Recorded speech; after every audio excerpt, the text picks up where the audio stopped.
Hey, good morning and welcome to Breakthrough Walls. I'm Ken Walls and I'm your host, and I have a rock star on today. Natasha Hazlett is joining us. Y'all, listen, you don't want to miss her story. Make sure you share this out. Let everybody know that the Natasha Hazlett is joining us today. Let's break through some walls today. Here we go.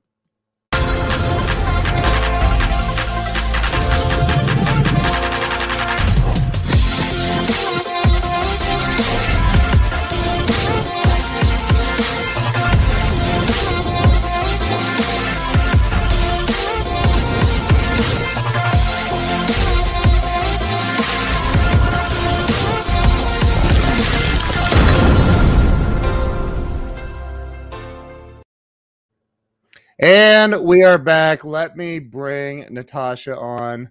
Natasha, welcome. Hi, so glad to be here.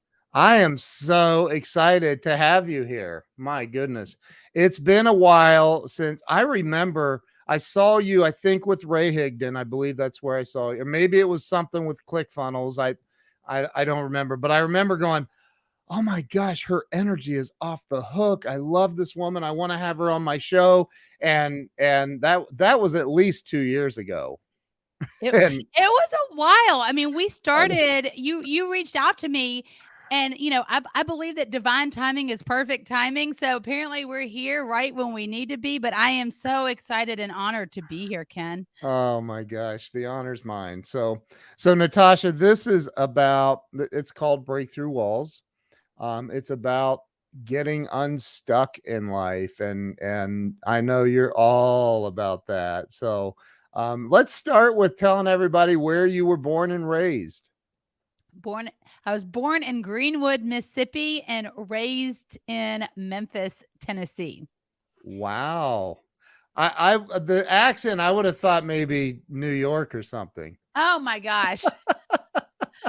I joke with people that I'm from there, but it doesn't take very long after talking with me that it's probably not. I love that. I got lost in Memphis one night. I was driving to Dallas, and I my my dad is on my I'm on this is way I mean cell phones were just becoming a thing. So I'm calling my dad and I'm like, I have no idea where I am. I'm out of gas and I need to get off and exit. He's like, whatever you do, don't get off in West Memphis or something. True. And guess where I got off? In West Memphis, right? Oh my Yeah. gosh. I'm so Yeah. glad you lived to tell about it, Ken. Yeah, right. So Natasha, I know you have an incredible story. So you were born or raised in Memphis. You went to school there. You went to like middle school, grade school, high school, all those years there. All the way through until I moved to Dallas, Texas, and that's where I went to undergrad at Southern Methodist University and stayed there for law school. At Southern Methodist. Yeah. Wow. Good for you. So you're like, okay, I'm going to become an attorney. Let me ask you a question. I always find it curious. Um, we all have, different chosen professions. And I believe that it's something in childhood that kind of pushes us in the direction that we end up going. What was that for you? What's the first thing that popped in your head? This is so easy. My dad is a lawyer, Oh, and I used to love to go to his office and help. So I would draw pictures for all the assistants in the office. I would, take the mail. I would go and, do, and I had such fond memories of that and sitting in the big leather chair and sitting at the conference room table. It all just seemed so regal. And, I would work there in the summers in high school. And I just, I loved it. so Joe, I object. I like you, Joe. Yeah, well, he's in the car business. I wonder what happened to him. So when you like was there a certain specialty that you were like, I want to put bad guys in prison, or I mean, So it's interesting because growing up, And I think my first kindergarten assignment is, what do you want to be when you grow up? And I said, a lawyer like my daddy. And when I went to college, I wasn't really planning on going to law school. I was an advertising and political science double major. And so actually through advertising, the advertising classes, I realized how much I loved advertising and marketing. So my plan, totally changed it. I said, you know what? I want to go into advertising. And Wow. everything came to a head my junior year because I had the guy from the Richards Group in Dallas that invented the Eat More Chicken for Chick-fil-A. That guy Yeah. actually came to our class and was talking about careers in advertising. And he made this comment and he said, you know, I hope that you all, are enjoying and living it up right now in college, because once you start in advertising at the beginning, you're going to eat nothing but ramen noodles and you're going to enjoy client receptions because that's the only time that you're going to get real food. In other words, to be a creative director or something like that, there was going to be a time where it was not going to be a lucrative situation. Yeah. And simultaneously, I was replaying my dad's conversation with me, which is, when you graduate from college, you're on your own. And I was thinking, that sounds terrible. It sounds Yeah. like a sodium-filled future with ramen noodles. And so I I was like, I got to do something else. And I didn't know what else to do. So sorry, Dad, if you're watching this, but I punted and I was like, all right, I guess I'll go to law school, because I knew my dad. I got almost a full ride to undergrad. And Wow. so I figured that it would be, that my dad might help me out with law school. And so, true story, like, that's actually why I went to law school. I wanted to punt. I wanted to stay in Texas with all of my friends, and basically buy myself 3 more years of figuring out what I wanted to be when I grew up.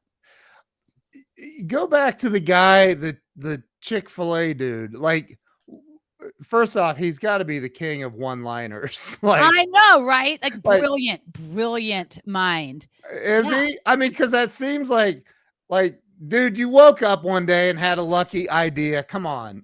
Yeah, I know, right? I mean, he is, and the Richards Group is was a huge advertiser, or maybe still is, Wow. huge advertising agency for huge brands.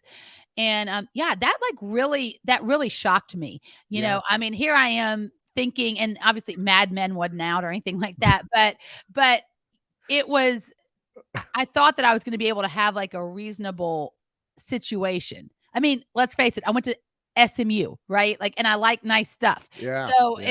it wasn't like I was planning on having to go to ramen noodles, which I wasn't even eating in college. So that's, that was the change in course. My wife thinks I'm very odd for this, but I keep a case of ramen noodles in one of our cupboards. And once in a great while, You have a craving? once in a great while, and the secret to doing low sodium is don't use the whole packet of stuff. Just Yeah. Oh my gosh. anyway. So It's not that bad. I mean, the food is it, bad, but I could not have that every day. no, I went through that period in life, but wow, my wife is commenting through my fan page. That's awesome. You think So, you're odd.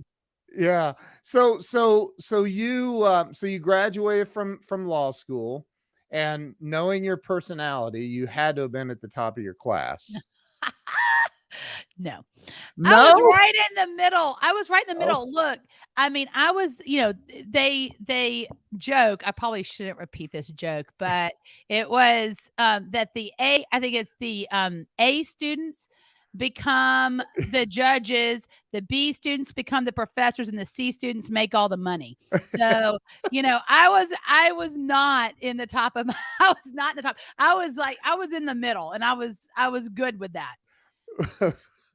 a judge friend of mine might be watching right now, so please, Rob, don't take that offensively. And I didn't invent that. Someone told me that. So we'll That's blame them. that's that's awesome. So you graduate, and You go out, you hang your own shingle, and you become a multimillionaire overnight. Of course, right? That's totally how it all goes, right? It's funny. I moved back to Memphis. I was dating a fella at the time, and so I wanted to move back to Memphis. Was he And in Memphis yeah, also? he was in Memphis, and Okay. so I moved there. We proceeded to break up. I had a job with the firm that my dad was practicing at. It's called Glankler Brown. It's one of the oldest and largest firms in Memphis, very prestigious. Yeah. And so I started practicing law there, and it was fun to be where my dad was, until of course he became the managing partner of the firm like a year Oh. later, which just meant that there was nothing between me and the back door. So that amped up the pressure just a little bit to perform well.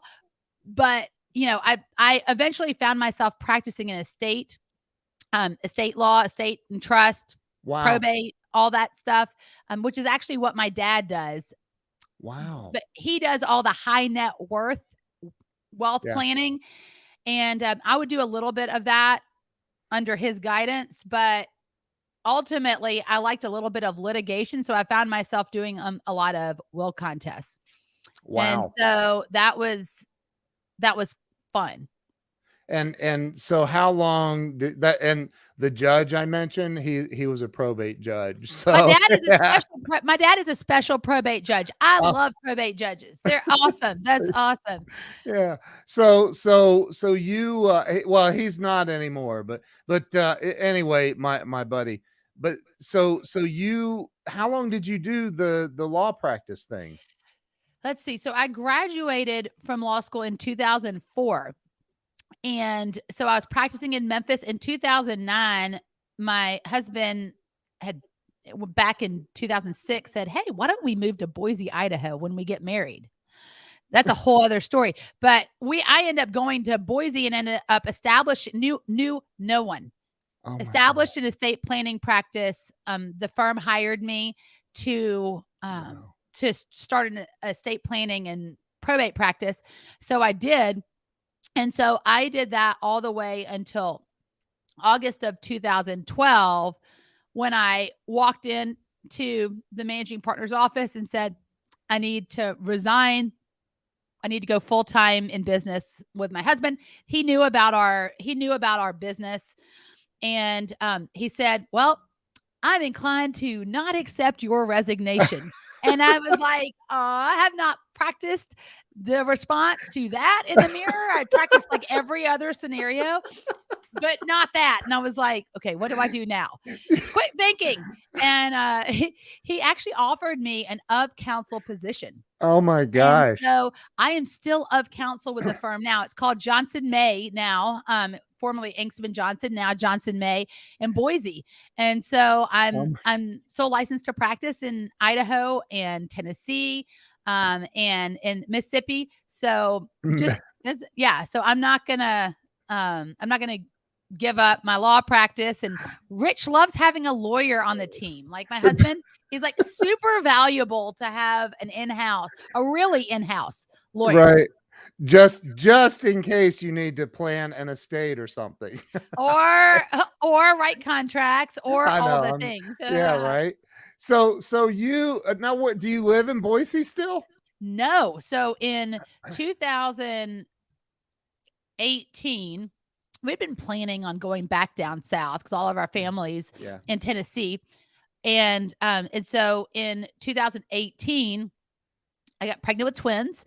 And so we're like, all right, that's it. All the families clamoring, you got to get back. Because it was really, I love Idaho. I absolutely adore Idaho.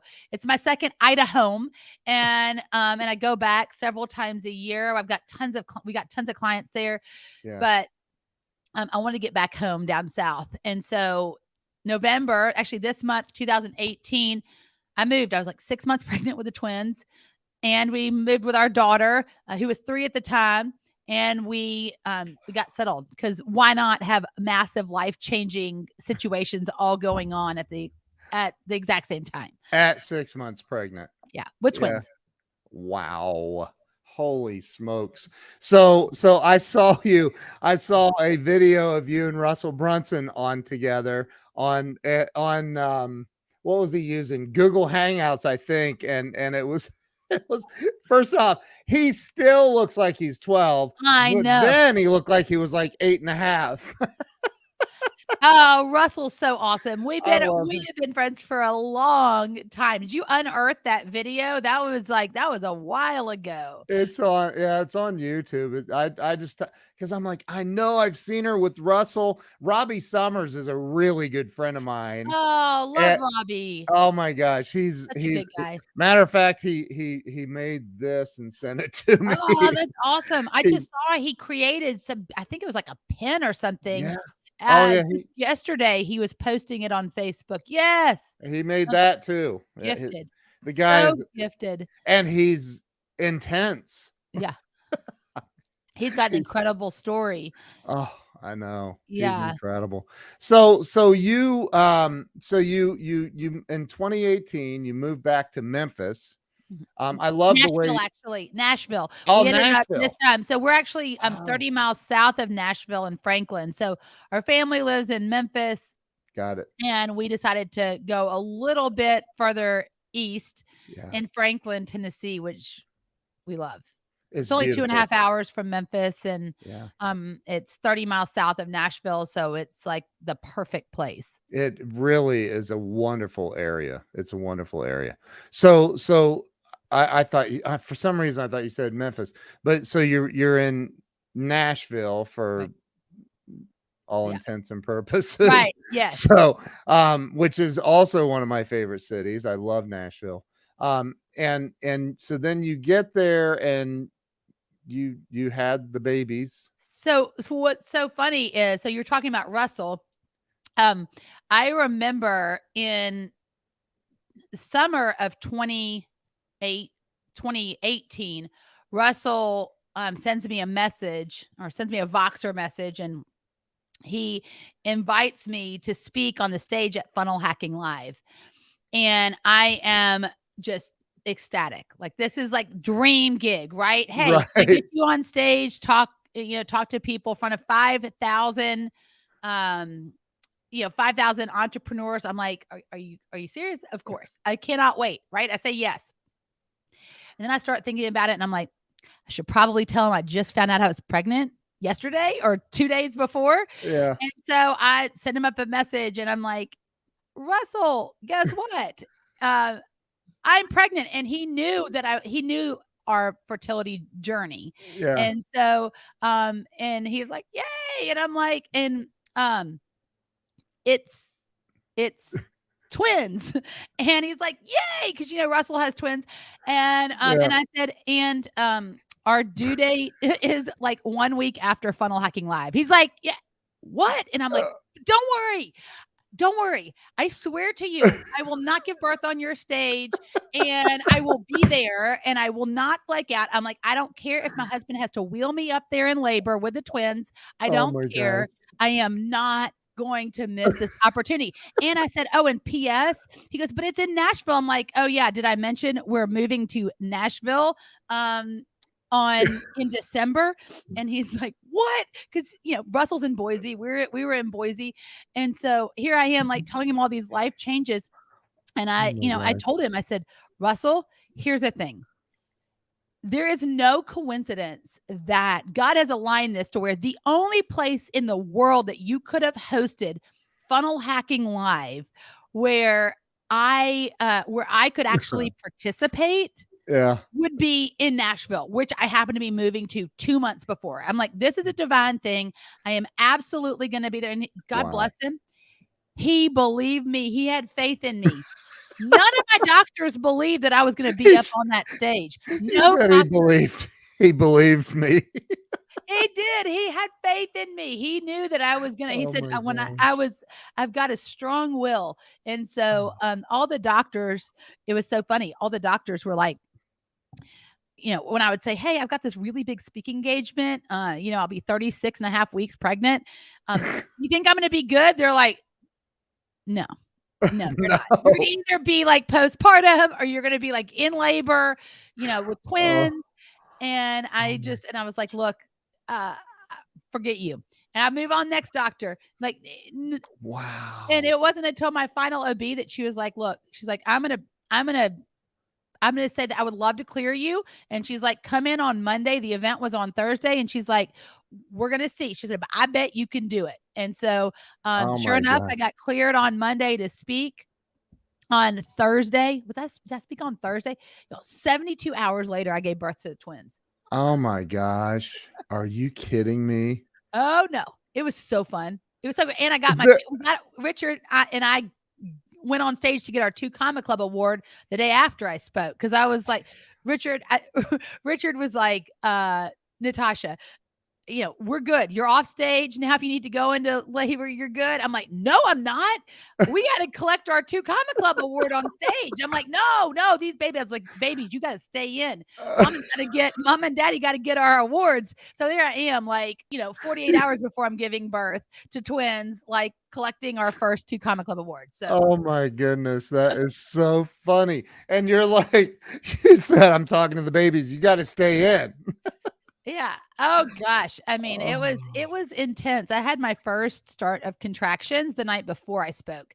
And I was like, "Oh no, I did not get this far. I did not get this far." I Oh was like, "Nope, nope, my. y'all are staying in. I'm not going into labor. No." Yeah. Oh, that is So, too funny. Oh my gosh. Wow.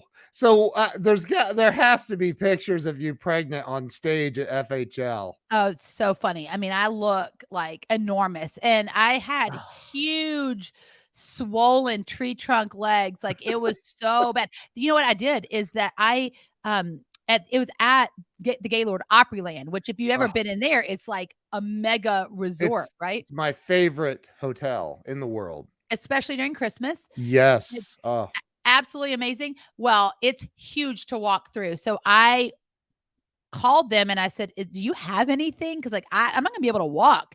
I went around that event in a scooter. It was amazing. And now I'm like, can I get the scooter if I'm not pregnant? Because that would be fantastic. I I mean, know. it was so much fun to be scooting around the Gaylord Opryland, beeping, and everyone's like making a scene wherever I go. Like it was great. I had a great time. And it's what's interesting is it's very easy to get lost in the Gaylord Opryland. Yes, I've been lost yes. in Me there too. many times. Yes. Yes. So if I should have found pictures of that to show the audience. If I were a better host, I would have. You didn't know we So are gonna go there today. yeah, yeah. Well, I think though that yeah, my wife, I took yeah, we love that hotel. Um so what do you think? I love that. And I think if I were in the same position, um, I mean, my gosh, what an honor to be invited to speak on that stage, right? I don't Huge. know that, I mean, you'd have to do it no matter what. Oh, yeah. I mean, this is all, speaking of breaking through walls, I mean, this was a true testament to the power of intention. And Yes. what do you do when everyone around you is like, no, you can't. No, you can't. Because I remember I even went into all my, mom of twins groups, and I'm like, y'all, I'm scheduled to speak at this event, 36 weeks and 5 days pregnant. What are my odds? And they're all like, girl, you're crazy. Like, I'm not even getting off the couch to like get a Twinkie. Like, I'm not gonna be standing up on stage in front of 5,000 people. That's crazy. So, like, I did not, I mean, the Oh only my person that I gosh. think really believed me was probably my husband. Everyone else was like, this is dicey. Like, and I just and probably maybe Russell. Russell's probably just hoping. I mean, I remember how he opened up Funnel Hacking Live, like telling everyone, he's like, and by the way, we have Natasha's here and I think it'd be really cool if she gave birth on stage. I'm like, dude, don't speak He that did into not say I'm that. like, I'm like, please do not say that, Russell. Like, we do not. I believe that our words are very powerful, and I do not want to give birth on the Funnel Hacking Oh Live my stage. gosh. But it was. I didn't. I had already determined the outcome. I had already determined the outcome. Oh, I had a beautifully uneventful pregnancy. And there were, and I actually had to pull myself out of Facebook groups where these women were like awfulizing. They were awfulizing. It was like they were just bringing forth all of these, this could happen and that could happen. And I understand. I mean, I was a high risk pregnancy. They called me geriatric at 39. And, and so here I am, like, I have this high risk pregnancy, multiples pregnancy, twins, all, my age. And I was like, you know what? All's going to be well. Like it's going to be good. I'm going to have a healthy pregnancy. I set the intention. Yep. I didn't let people's fear. I aligned myself with people that were going to lift me up, not cause me to freak out. Yes. And when it came to the speaking engagement, not getting on that stage, like it just simply was not an option. Like it was nothing that I entertained. And so I really do believe, and I teach the power of intention. And sometimes it's just that will and that decision that you make to say, you know what, like I, as my friend Christy Stallard says, I will watch me, and that's, that's what I did. And so sometimes we just need that. I absolutely love that. And as a matter of fact, Wayne Dyer wrote a book about it. And the power of your words, the intention that you set, I absolutely love that. So that's a great segue into so you went from being a full-time attorney to, you said you walked in and said, I got to do my own thing. What was your own thing? What in the world would cause, I mean, it takes 8 years minimum to become an attorney, right? Ish. So seven minimum. And then if you were going to get a master's in a specialty, which I did not do, then that would take 8. Okay. So yeah. So, okay. So 7-ish or somewhere in that arena. You spent all that time getting this education to become a lawyer, and you decided you wanted to do your own thing. What was your own thing? What was that? So I guess we had an internet business. And so teaching entrepreneurs how to define, build, and monetize their brand online. Okay. So that's this highly abridged version of what we were doing. We had an info product business and a coaching business, and my husband and I did it together. We were also affiliates. So we did some affiliate marketing. And so that's what we were doing. Okay. But I feel like, to give the audience context, how did I make the jump? Which to that, it happened because I was in my office one day after about 1.5 years of practicing. And I remember seeing one of the senior partners walking back and forth in front of my office, mainly because he had the corner office and my office was right in front of the men's bathroom. So I guess he drank a lot of coffee or something. We're just getting real here. We're getting real here. Or it could be a prostate issue. Who knows? But he was there in his gray hair, and he's walking, and I'm like, oh my God, this could be my life for the next 40 years. And this is where I'm going to be. I'm going to be sitting in this office and doing the same thing. And in that moment, when I asked myself this question, in my heart, I felt, the Holy Spirit just lay on my heart and like, no, you're meant for something so much more. But in my head, I hear this loud, as Wayne Dyer calls it, ego edging God out, right? Yeah. What are you talking about? You just spent $100,000 of your father's money on law school. You work at a prestigious law firm. This is a career that most people would love to have. And P.S., you're painfully single, because I got dumped, right, as I moved home, because that was awesome. Yeah. And so I'm like, what am I supposed to do? Like, I'm supposed to, of course, practice law. And yeah. And so I just in that moment, I was like, all right, I guess I'll just practice law. But something happened within me, which was I started to be open to opportunities. And so I end up getting introduced to the world of direct sales as like a plan B situation. And, that opened up my whole my eyes to the world of entrepreneurship because, I tell people I didn't know that I had an entrepreneurial bone in my body. My dad's a lawyer, my uncle's a lawyer, my aunt's a lawyer, my grandfather is a doctor. I think my mom's dad was an entrepreneur, but he lived in Beirut, Lebanon, so I never really knew him. So I wasn't surrounded with entrepreneurs. So I was of the, you become a professional. That's what you do. It's not, or you stay at home with your children. Like that's what you do. Right. So I learned about direct sales and so Rich and I ended up bringing, a lot of people into direct sales businesses through internet marketing. I began blogging and I realized I didn't really want to do that. And Rich, we didn't really want to do that anymore. But we realized that there were a lot of people that would have loved to learn how we were able to create a brand online and attract clients. And so that's what we started teaching. And we made our first digital product, and that was back in 2010. We got our first ClickFunnels.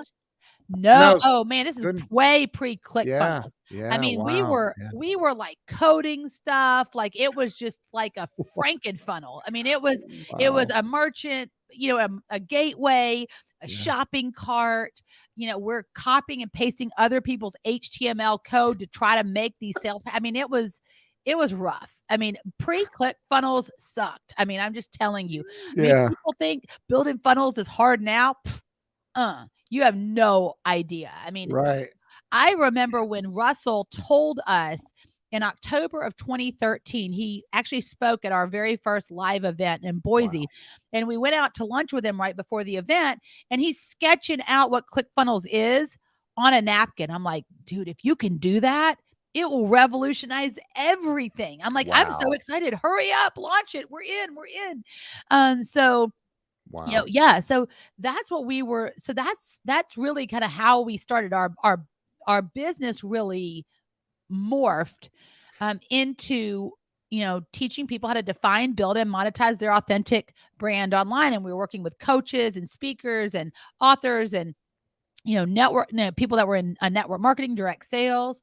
And so that's really what we were doing for a really long time.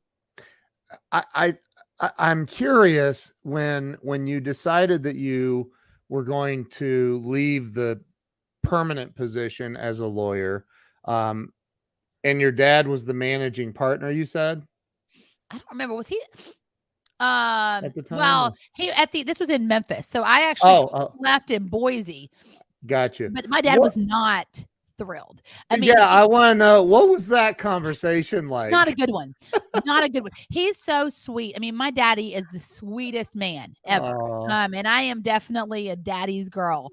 That's awesome. But he is someone that's like, now you understand, like, I mean, you're going to basically throw away this career. He knew that. I mean, I was named by the Idaho Business Review as one of the, top, 50 women of the year.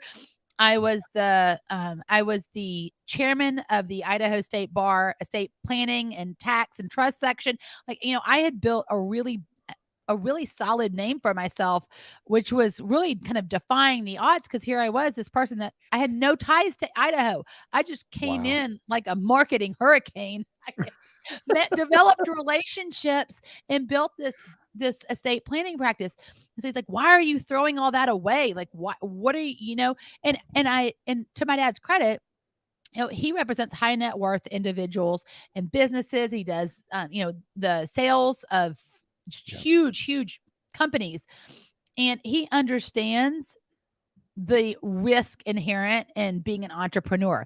And as a father with this little girl, like, it'd be one thing if I was just starting it and my husband like had a safe job, but for us to put all of our eggs in this basket, he was just so worried about me. So it wasn't that he thought that I was not capable. He just knew of the risks inherent in the business. And so he was trying, like his dad instinct came in and was like, you got to stop. What are you doing? In fact, true story, I remember my brother, who's younger than me, 6 years younger, he calls me, he's like, Natasha, why didn't you consult me before making such life-altering decisions? I'm like, you're a pipsqueak. I was like, get out of the way. I was like, you watch what your sister's gonna do. I mean, it was, you know, You said you're a what? A pipsqueak? I told him he's a pipsqueak. I was like, don't talk to me. He told me he thought I should consult him before making such life-altering decisions. Is he a lawyer? No, actually, he's a vice president with a polling firm in right outside of DC. Okay. Why didn't you? But he was not that. He was like just graduated college or something like that at the time. But wow, but yeah, so funny. Yeah, but the good thing is that when I had that conversation with my dad, I was then able to say after he was like, not thrilled. I said, but guess what? They offered me an of counsel position. All of a sudden, my dad was like, okay, my child has a safety net. And so and that was a great gig because the managing partner was like, look, you can have your office, you can have your assistant. Wow. And you can work whenever you want, because I was the de facto marketing director at the firm. I had brought in a lot of business. I had rebranded the whole firm. I had done a lot of work. And so they didn't want to lose me. And I was so grateful to them. I mean, I'm so grateful to them. This Johnson May law firm in Boise, Idaho. They're so good and such a talented group. And so I was so honored to be able to stay on, and that they'll still have me. And so and for those watching that don't know what of counsel means, it's basically a eat what you kill commission based kind of thing. Right. Right. So talk to me about, and I've been there. I think we've all been there where you get stuck, something bad happens. A boyfriend breaks up with you. I'm kidding. But no, you at Christmas. Oh my gosh, no. Yeah. Yeah. I got dumped at Christmas. He's regretting it now. So people get stuck, and that's kind of what this is about. Like you hit these spots in life, you get stuck. And then I've been in that position where I'm stuck and fear just takes over, and it paralyzed me. And for a while, right? What do you think, people can do that might be stuck right now? I have a lot of network marketers that watch my show. Like, what do you think people can do to get unstuck? What's the shift that needs to occur? So I think the number one thing that anyone can ever do when you are stuck is to ask for help. You've got to get someone. I think I am such a fan of having a coach. I've had a coach for, I don't even know how long. Like, you've got to have someone that can look inside and help you to uncover the root of why it is that you're stuck and help you make the shift, or have like if you're in business, maybe you have a consultant that you reach out to. I mean, like, our clients, when they ask, like, what do you do? I'm like, I'm a coachaltant. Sometimes I'll coach, sometimes I'll consult. It depends on the subject matter of what's going on. If it's business, I'm consulting. And, it's having someone else, I think, is and asking for that help. Because a lot of times it's very hard to, get yourself out of something without just asking for help. It doesn't mean you're weak. It means you're smart. Yes. It means you're smart. And I've found so often that anytime I'm feeling stuck, like having that conversation with a coach, or a trusted friend, someone that, has maybe been there, but you got to ask for help. You can't just sit there in this spiral of, I got to figure this out, or I'm ashamed that I'm stuck, or, all of that, because that fear, all of that is coming from a lower vibrational field. And it's something that if you're not careful, it is going to drag you down and strangle you. It's going to take you all the way down. I'm not sure if you're familiar with the emotional guidance scale by Abraham Hicks, but it will pull you all the way down to the very bottom, which is hopelessness and despair. Yep. And it is very hard, not impossible by any stretch, but it is very hard to get yourself out of that rock bottom. Yeah. And so the second that you can start to feel stuck, you need to ask for help. I couldn't have said it better myself. And do you find, I talk a lot about writing. I mean, I published a journal on it, right? So like, you've got to write this stuff out. Do you write your stuff out? Like and it sounds crazy probably to a lot of people, but I still write affirmations every day, I love every it. day of my life, Yeah. because I'm messed up. Like, We all are. right.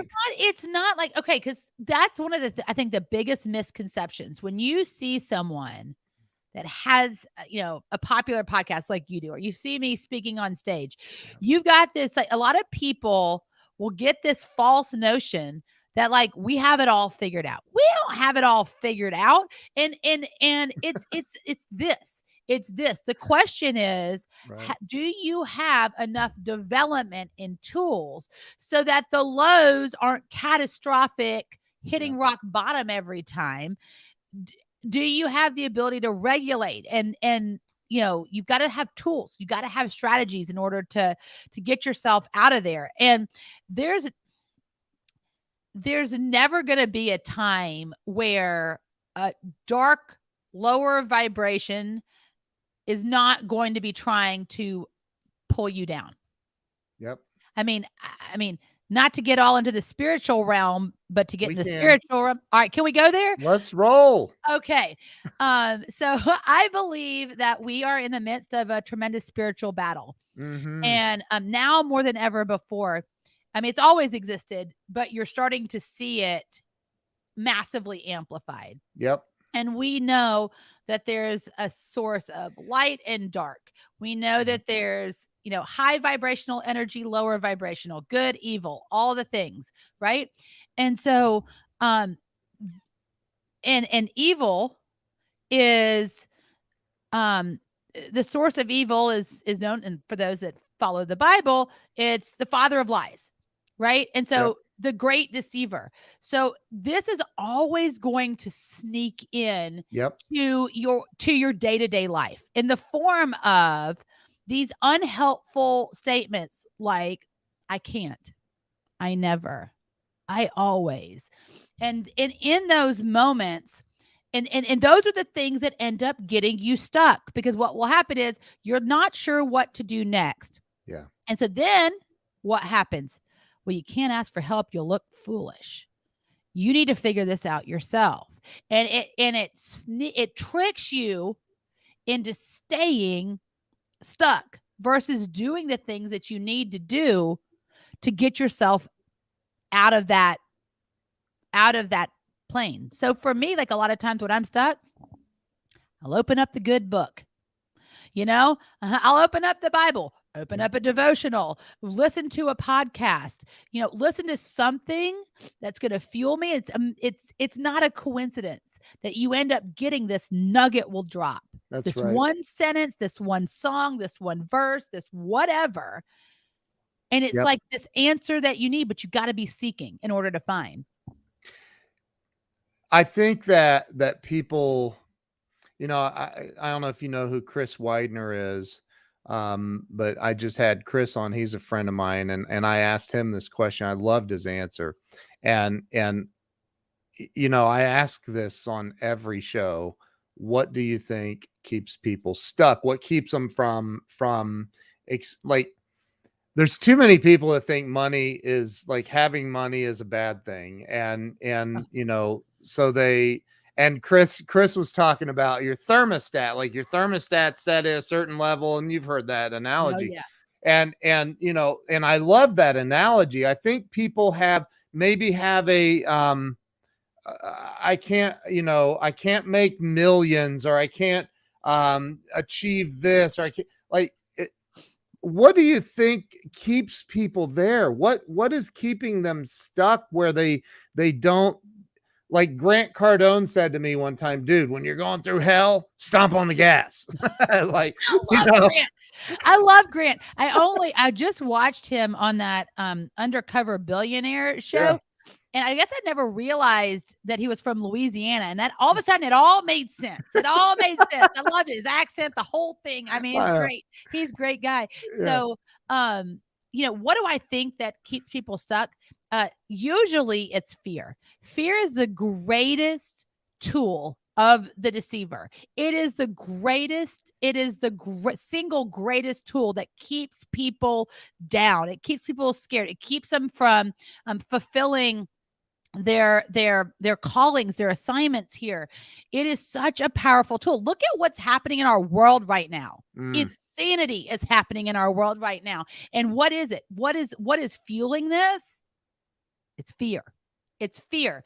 People are making decisions out of fear. It clouds their judgment. People stay in the same job that they hate because of fear. They stay in toxic relationships because of fear.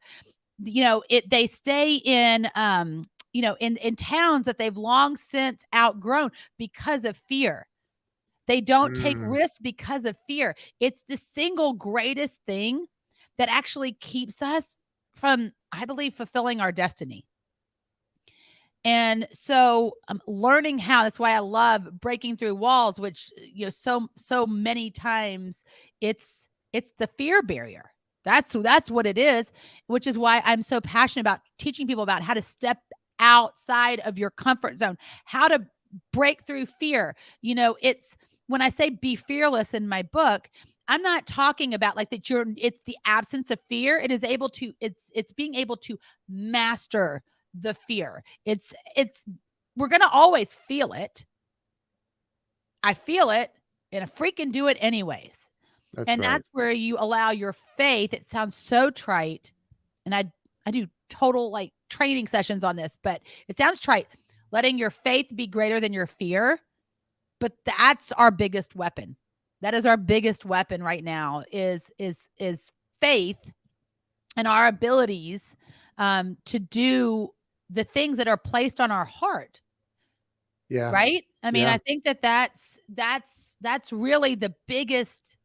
That's the biggest tool. And, speaking about money, I have to sorry if I'm going off a little bit, but no, I love this.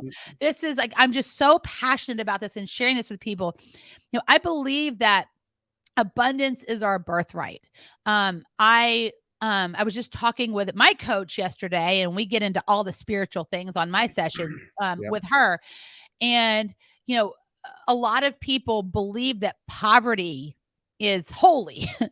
And, I believe that, I know that like logically that doesn't even make sense. No. Like logically, it doesn't even make sense, because in order for us to have the impact that we want to make, it's going to take resources. Right. Yep.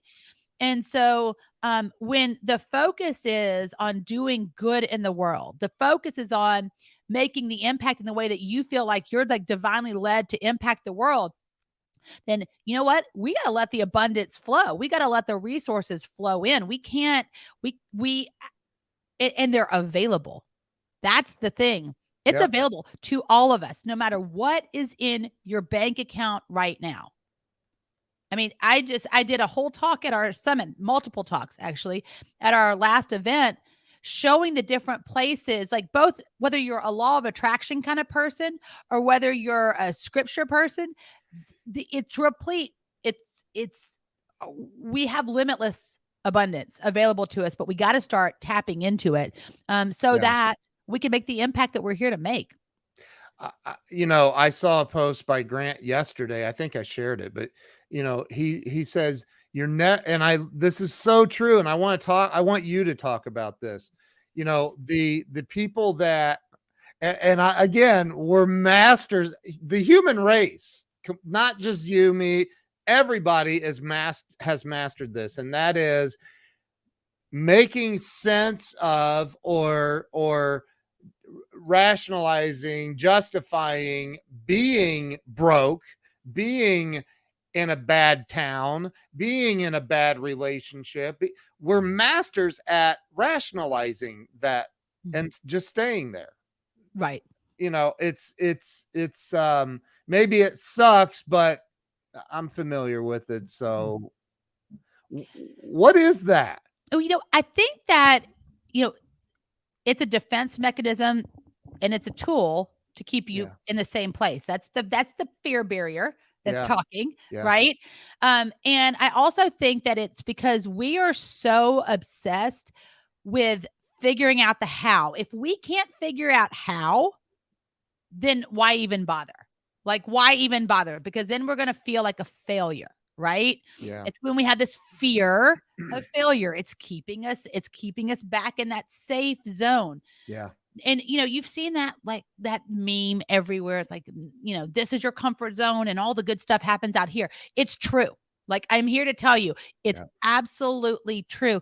You don't like, I'm going spiritual, but I feel like I have to, we take our natural and God brings the super to your natural. Like, it's a co-creator situation. And so, like, you don't have to understand all the hows. You just got to take the first step. Martin Luther King says, you don't need to see the full staircase. You just need to take the first step in faith. It's that simple. Stop making it so freaking complicated. You can't see how you're going to get out of that town. Well, why don't you start by asking? You got to start by asking.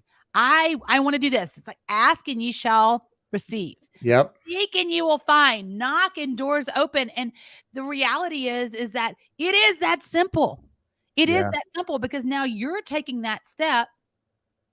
Let the creator of the freaking universe do his thing, right? Like, you don't have to know, like, you don't know how like, when I was pregnant with the twins, it was so cool to, like, I got all these apps.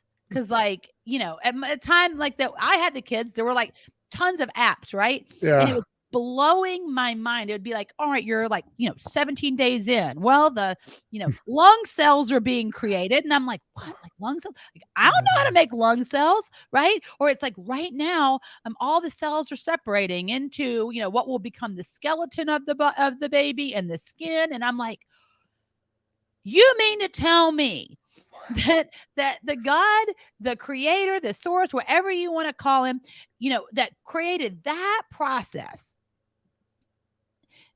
can't figure out how you can get out of that town, how you can get out of that relationship, please, we got to check ourselves.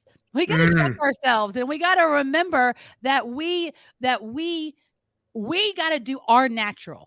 We got to take our first step. That's, how you break through walls. You take your first step, and then let the creator add the super. The super comes in. It's really cool because you're all of a sudden going to meet someone. You're going to all of a sudden see something pop up in your Facebook feed. Someone's going to give you a call out of the blue. And that's how this starts working. And it's so, I've watched it. I've watched it with our clients. I've watched it in my own life. I've watched it with friends of friends. Like, just amazing things start happening when we stop trying to act like we got all the answers. We don't got all the answers. It's funny. I told a client of mine and a good friend that is, wants to find the perfect wife. And I said, dude, and not for his money, which he has a ridiculous amount of. And I said, dude, you got to surrender, man. Surrender to God. And he says, and if you're watching, dude, I love you. You know that. But he says, well, like, you think God's just going to have a woman come and knock on my door? I go, maybe. She might be an Amazon delivery woman right now that happens to have her own money. And, like, I think that it can happen like that. Oh, I know it can. And here, hey, and I hope your friend is watching, because I'm going to give your friend a little something also on this. This is how I feel, very convinced. This is how I ended up with Rich. You got to write down exactly what you want in that person. You got to place your order. You got to ask, right? Ask, seek, knock. It doesn't even, deserve has nothing to do with it. It's ask, seek, knock, right? So, like, write down, like, what does that person look like? physically, spiritually, emotionally, like all of the things. Like, what is your dream person? Because highly short version, I did that unconsciously. I didn't even know that that's exactly what I was doing. But someone asked me, what's your like, why are you still single? This was probably 6 months after I'd broken up, gotten You're like, dumped. 'cause And I I won't got even say dumped. breaking up when I got dumped. Like, we'll just call it what it is. And and I was like, because I'm waiting for the right person, because I'm just done with all this stuff. I'm done. A bunch of my friends were already married. I'm like, I'm done. And they're like, well, who's the right person? And I said, I don't know. It was just something within me. And I just listed out a ridiculous amount of qualities, all Yeah. the things, Yeah. physically, politically, like from a spiritual perspective, all the personality. And sure enough, there is a guy, Eric, that was there with my friend, and it triggered in him, should be great for Richard. And so he goes and tries to get Richard he's like, can I set you up on a blind date? Rich said no. But suffice to say, we end up eventually meeting through other means. Yeah. And it was like a match made in heaven, and he did fill the list. And so even though I didn't know what I was doing, that's unconsciously what I was doing, was putting my ask out there. So you got to put your ask out there. So do you know Mark Victor Hansen and Crystal, his wife? I know of Mark Victor Hansen, but I've never met him. He's one of my best friends in the world. And Mark, they've been on, they wrote a book called Ask. Just read like a year ago or so. And I did see that. Yeah, and literally Mark talks about in the 20th edition of Chicken Soup for the Soul, the original book, he wrote the opening chapter, and he said he talked about, I wrote out, I think it was 270 qualities that I wanted in a wife. And Crystal, his wife, met every single one of them. Wow. But it's everything that you just said is like, it's crazy. See, it's where it's truth. It's like where it comes from these different places. It's finally like, if you hear it in like several different places, that's called confirmation. Confirmation. You keep hearing it a little bit more. That's like, I feel like that's God like smacking you upside the head, going like, all right, can we move on now? Like, start writing. Start doing the thing. So get that list out, because it's, as it says in scripture, you have not because you ask not. So start asking and be specific about it. You just dropped, like, if what you just said in the last 10 minutes doesn't change some lives, then y'all are asleep at the wheel. And I'll tell you, the pastor of our church, she got on stage. It's a husband and wife, and she gets up and she's talking. This is about a month ago, or no, I guess it's longer than that. Geez, maybe 4 months ago. But she said her sermon was, Jesus ain't taking the wheel. And it was so funny. And I was blown away by it, because, she's like, no disrespect to the artist that made that song, but like, people are sitting around, and it happens. I see it. You see it. I know you do. Natasha, I've been praying for financial abundance, and it's just not happening, and I don't know why. And right. And you're like, dude, Jesus ain't taking the wheel. Right. Well, it's so funny. It's like, well, what do you expect for it? Do you expect for it to like just come through your ceiling? Well, then you might need to make a hole in your ceiling to receive the freaking, you got to do something. Right. We are co-creators. We are co-creators. God created us in his image. I heard this from, do you know Myron Golden? Yeah. Have you heard? Okay. Yep. So Myron Golden was talking about, love him, and dear friend. And, Myron was talking about how, one of the very first attributes that we learn about God in the Bible is that he is creative. He's a creator. He created the heavens and the earth. Well, so he is a creator. We were made in his image. We were also created as creators. We take his stuff and make it better. Like, we got to do our part. Yes. The dog isn't inventing the iPhone, right? The cricket isn't like, inventing fire, right? Like, it's not like, it's we as humans, we are co-creators, but we got to do our part. It's like the Amish say, pray and move your feet. Like you got to do something. Like you can't just sit there and expect that God's going to do it. Oh my gosh. You got to move forward in faith. And it just kind of goes back. It's full circle to what we were talking about earlier. I hope my buddy is watching, because verbatim, I said the same exact thing to him the other day. I said, dude, God is the creator. He made us in his image. That means you're a creator. Create your destiny. Like, I love that, Natasha. This is amazing. Oh, there's a good friend of mine watching right there, Doug Wing. So this has been absolutely unbelievable. Not really, because I knew you were going to bring it. I knew it. I manifested that. That's awesome. Well, thank you. And thank you for letting me go there. Right. And to have the conversations that that people need right now, because, yes. These are seriously some unprecedented times. And we gotta tap on the supernatural totally. In order to break through. There's some walls to break through that only can come with supernatural guidance. So you're natural, his super, and we can break through. I absolutely love that. What website do you want me to put up? NatashaHazlett.com? You know what? Go to designyourbestlife.com. That's the best place to find me. Okay. We've got I got a podcast with my husband, the Design Your Best Life podcast. Oh, that's awesome. Yeah, we even have our clarity roadmap there that can help people get unstuck as well. Okay, I just got this. I'm going to put it up on screen. Design Your Best Life. I love that URL, by the way. That's awesome. Okay, and there. Is that it? Design Your Best Life. Wow, you are so high tech. I mean, this is impressive. This is impressive. You're blowing me away here, Ken.